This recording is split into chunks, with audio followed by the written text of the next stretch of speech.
साथियों प्रणाम। साधना शताब्दी विशिष्ट लेखमाला अखंड ज्योति फरवरी 2026 पृष्ठ 61 आपको पढ़कर सुनाते हैं। आप पूछ सकते हैं क्यों सुनाते हैं पढ़कर। हमारे गायत्री परिवार के हमारे आदरणीय भाई साहब वरिष्ठ परिजन अखंड ज्योति भिजवा देते हैं, हमें उसका ब्रह्मभोज कर देते हैं, कई जगह भिजवा देते हैं और फिर जब उनका मन होता है, कोई लेख पढ़ के उन्हें अच्छा लगता है तो वो कहते हैं कि आपने वो अखंड ज्योत का पृष्ठ 61 फरवरी 2026 का लेख पढ़ा है? नहीं भाई साहब, अभी तो नहीं पढ़ा। अरे तो पढ़िए, बहुत अच्छा लेख है। हाँ, धर्म का जीवन बोध हुआ या नहीं तो पढ़िए उसे और फिर पढ़कर सुनाइए, रिकॉर्ड कीजिए, हमें सुनाइए और लोगों को सुनाइए। अच्छा चलिए पढ़ते हैं, आइए सुनते हैं। धर्म का जीवन बोध, अखंड ज्योति 2026 फरवरी पृष्ठ 61। धर्म का जीवन बोध, धर्म का जीवन बोध युग का नया सत्य बनेगा। धर्म हर युग में बहु प्रचलित शब्द रहा है। वर्तमान युग में शब्द का प्रचलन पहले से कहीं अधिक तीव्रता और तेजी से बढ़ा है। बस अर्थ खोता जा रहा है, अनर्थ प्रचारित हो रहा है। धर्म के मत और पथ अनेकों हैं, इनमें से किसी से महत्ता कम नहीं है। सभी के प्रवर्तकों ने धरती के अलग अलग भूभागों में जन्म लेकर अपने युग की समस्याओं का समाधान किया, अपने समय के सवाल सुलझाए, मानवता की राह के कांटे कंकड़ हटाए। अगर हम सभी मतों व पथों के प्रवर्तकों के व्यक्तित्व व कर्तव्य को गहराई से समझने का प्रयास करें तो यही पाते हैं कि इनमें से प्रत्येक परम प्रकाश परमात्मा का प्रकाश लेकर आया था। हर एक दैवी चेतना की दिव्यता को लेकर जन्मा था। सभी ने बिना किसी भेदभाव के सभी को समान रूप से प्रेम का प्रकाश वितरित किया।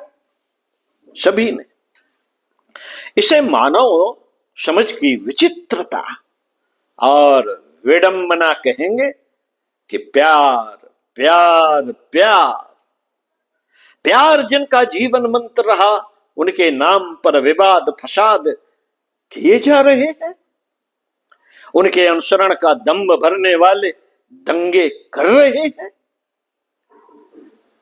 यह सब है तो आश्चर्यजनक, किंतु साथ में सत्य भी है। अब इस संदर्भ में प्रश्नवाचक प्रश्न यह है कि ऐसा क्यों हो सका, ऐसा क्यों हो सका और ऐसा क्यों हो रहा है। वर्तमान के इस युग प्रश्न का उत्तर वर्तमान के इस युग प्रश्न का उत्तर बस इतना है कि धर्म शब्द का अर्थ और यथार्थ समझा नहीं गया। इसके उद्देश्य को आत्मसात करने के बजाय भस्मसात करने की कोशिश होती रही। असुरों के उद्धारक राम वन जातियों में भी निम्न समझी जाने वाली शबर जाति में जन्म लेने वाली शबरी को मां कहने वाले राम, उसके झूठे वेद खाकर तृप्ति का अनुभव करने वाले प्रभु राम पर विवाद फसाद खड़े करना, जैसे उनकी मर्यादाओं को तार तार कर देना है। प्रभु श्री राम ने जनमन के रंजन के लिए, प्रजा के जीवन के लिए अपने सभी सुखों का सर्वथा परित्याग कर दिया। जगत और जीवन के सभी तरह के कलंक की कालिक व कालिमा मिटा देने की क्षमता रखने वाले राम के नाम की महिमा का निरादर निरादर मानव के बुद्धिहीन हो जाने की कथा कहता है। मानव के बुद्धिहीन हो जाने की कथा कहता है। बात केवल परमात्मा के राम नाम एवं राम रूप की नहीं है, यह कथा तो प्रभु के प्रत्येक नाम एवं रूप की है। फिर वे चाहे परमात्मा के परम प्रकाश का पैगाम देने वाले पैगंबर हो अथवा परमात्मा के प्रकाश से जीवन व जगत को पावन तीर्थ बनाने वाले तीर्थकर हो, ईश्वर पुत्र ईशा हूं अथवा गुरु ज्ञान देकर शिष्यों को शिखावन देकर सिख बनाने वाले गुरु साहिबान, प्रत्येक की कथा का कथन एक जैसा ही महिमा सबकी महान है। निंदा प्रत्येक की निंदनीय है। सभी ने धर्म का सत्य बताया, सभी ने धर्म का सत्य बताया है। अलग अलग शब्दों में, अलग अलग भाषा में, अलग अलग भूमि में सबने धर्म का जीवन बोध समझाया है। धर्म जीवन बोध है और जीवन बोध धर्म है। जिसने धर्म को समझा उसने जीवन को समझा और जिसने जीवन को समझ लिया उसने धर्म को समझ लिया। तभी तो महात्मा बुद्ध जो अपने भर्ग से स्वयं भगवान हो गए, अपनी ईश्वरीयता से स्वयं ईश्वर हो गए, उन्होंने अपने उपदेशों को बस जीवन पर केंद्रित रखा। अपनी महान साधना से उन्होंने जीवन को गहराई व गहनता से समझा, उसके प्रत्येक आयाम को अनुभव किया। यह जान समझकर उन्होंने जीवन जीने की कला सिखाई। धर्म को जीवन विद्या के रूप में प्रचारित प्रतिष्ठित कर उन्होंने एक ही सच कहा, ऐशधम संतनो, यही धर्म सनातन है। उनकी जीवन की कथा गाथाओं ने धम्म पद का स्वरूप प्राप्त किया। इन सभी सच का सार यही है, जो धर्म का जीवन बोध स्वरूप जान सका वही धर्म को जान सका। अपनी समग्रता में जीवन क्या है, इसके बोध की विधि क्या है, इसकी अनुभूति धर्म है। जब हम जीवन को जानने का प्रयास करते हैं तो इसके अनेकों आयाम हमारे सामने आ जाते हैं। इनमें से कुछ दृश्य हैं तो कुछ अदृश्य। सबसे पहले हमारे सामने जीवन शरीर के रूप में प्रकट प्रत्यक्ष होता है। सबसे पहले हमारे अपने जीवन शरीर के रूप में प्रकट प्रत्यक्ष होता है। यह शरीर जन्म लेता है और बचपन, यौवन एवं वृद्धावस्था की वृद्धि को प्राप्त कर मृत्यु में समा जाता है। जागृत जिज्ञासा यह सवाल पूछती है कि क्या शरीर ही जीवन है? क्या शरीर ही जीवन है? यदि हां, तो फिर इसकी संचालन प्रक्रिया क्या है? तो उत्तर में हमें प्राण का परिचय प्राप्त होता है। यह प्राण ही शरीर में ऊर्जा व जीवनी शक्ति के रूप में शरीर को जीवित रखता है।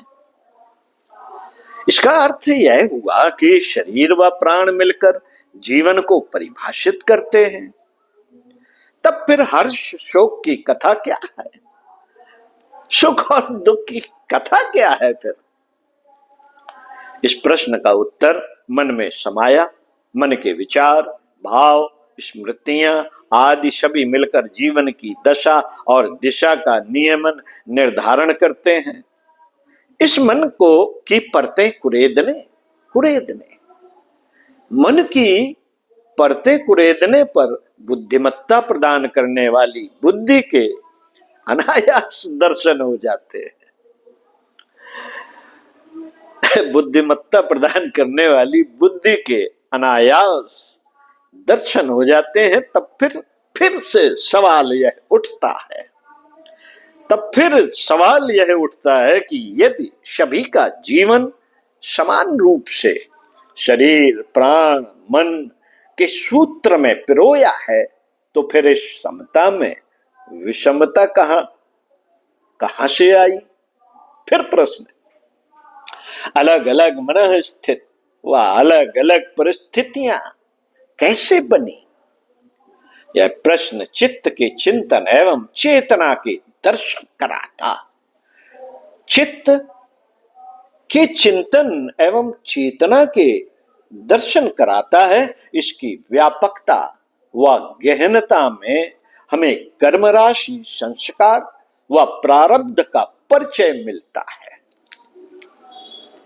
जीवन के इन आयामों की अनुभूति पाकर जिज्ञासा यह जगती है कि इन सभी की चेतनता कहां से चैतन्य होती है, इसका आधार क्या है? तब हमें आत्मा का आत्मबोध मिलता है। जीवन के ये सभी आयाम कहां से प्रेरित और प्रभावित होते हैं, इनमें से प्रत्येक आयाम के सूत्र कहां से कैसे किस तरह से जुड़े हैं? तब देह प्राण मन बुद्धि चित्त का जुड़ाव प्रकृति की व्यापकता में अनुभव होता है। बात जब आत्मा की व्यापकता की होती है तो परमात्मा की परम चेतना की अनुभूति होती है। इस अनुभूति का अनुभव हमसे यह कहता है कि देह प्राण मन बुद्धि व चित्त के आयामों से प्रकृति प्रेरित प्रभावित परिवर्तित व प्रवर्तित होती है। लेकिन आत्मा में हमें सदा ही परमात्मा का स्पर्श व एकात्मता मिलती है, जबकि आत्मा व प्रकृति के इन आयामों की गांठ हमारा अपना अहम है।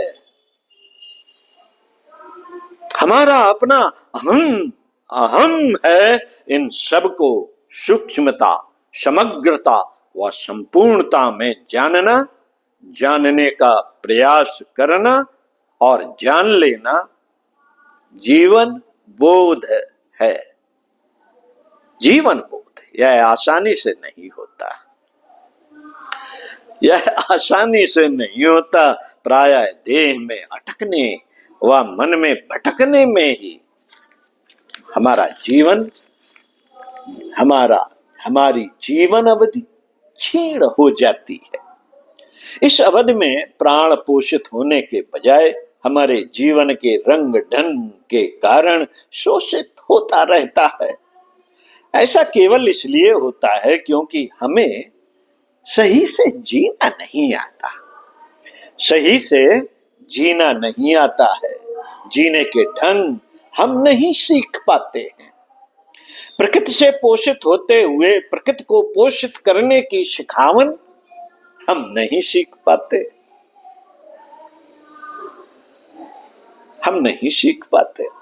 यह हमें धर्म सिखाता है। जीवन जीने की कला कुशलता हमें धर्म से मिलती है।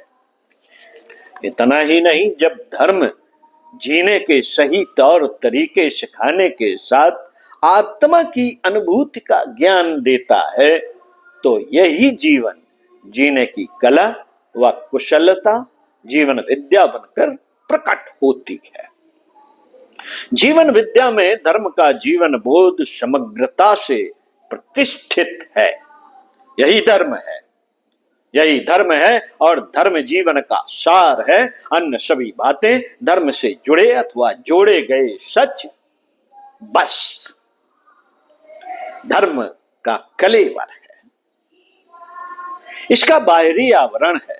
हम सबकी प्रायः सारी मानव जाति की समस्या यह है कि हमने कलेवर और आवरण को सब कुछ मान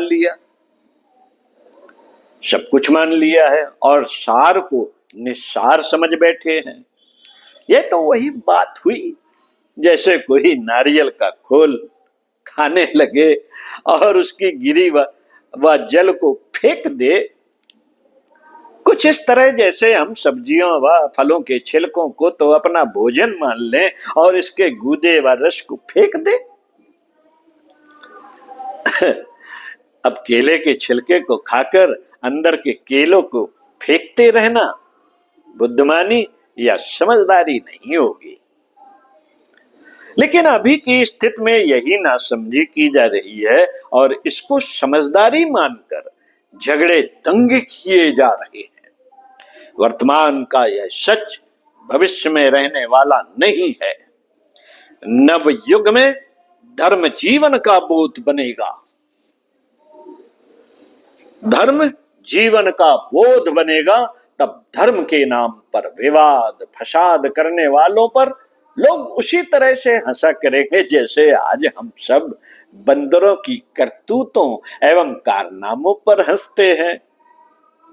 इस तरह की बातें बदले हुए समय में हास परिहास व उपेक्षा और मानना का विषय बनेंगे। तब ऐसा करने का प्रयास करने वाले अपनी अवमानना उपेक्षा से घबराकर कहीं किसी कोने में अपनी झेप मिटाते दिखाई देंगे। सभ्य समाज का समझदार जन जीवन उनको हर तरह से अनसुनी करेगा, हर तरह से अनसुनी करेगा। यह सारी संभावना मानव के तन मन जीवन में अवतरित होने वाले प्रकाश के कारण संभव हो सकेगी। उस समय मानवता के विचार व व्यवहार में सभी धर्मों की एकता एकात्मता स्वयं सिद्ध होती दिखाई देगी। धर्म जीवन का बोध बनकर मानव धर्म या विश्व धर्म का रूप लेगा। नैतिकता के आत्मानुशासन को लोग इसकी प्राथमिक कक्षा के रूप में सहज अपनाएंगे। कोशिश कीजिए अपनाने की। ओम शांति। एक और लेख पढ़ने के लिए बताया है डॉक्टर साहब ने, इसी पुस्तक के पृष्ठ 64 से अपनों से अपनी बात। तो सुनते हैं अगले वीडियो में। ओम शांति। चिंतन मनन जरूर कीजिए।